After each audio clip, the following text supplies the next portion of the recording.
Ақтау қаласы Каспийдің жанында орналасқандықтан, халықтың негізгі тынығатын, демалатын орны теңіздің жағалауы. Отбасымызбен күнде кешкісін теңіз жағалауында серуендеуді әдетке айналдырдық.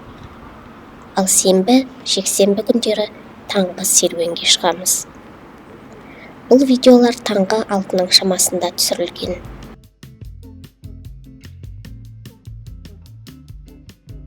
Жағалауда спортпен айналысып жүргендер өте көп.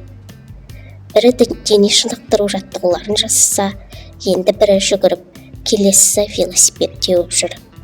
Йогамен айналысатындар, суға түсіп, бойын сергітетіндер де бар. Таңғы тыныштықты пайдаланып, балық аулайтындар да кездеседі.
Теңіз жағасында жүгіруге, велосипедпен жүруге, волейбол ойнауға болады.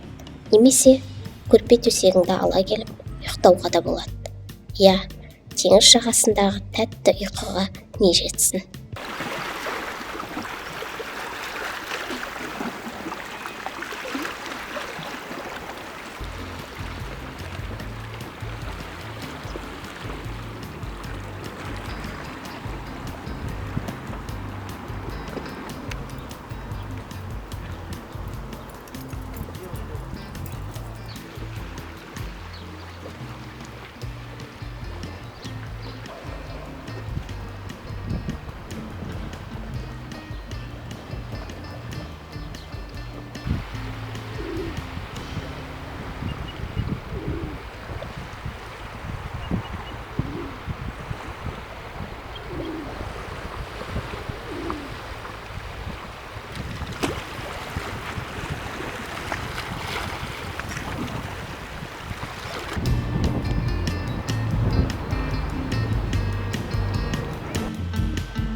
Өздеріңіз байқап отырғандай, Ақтауда салауатты өмір салтын ұстанған адамдар өте көп екен.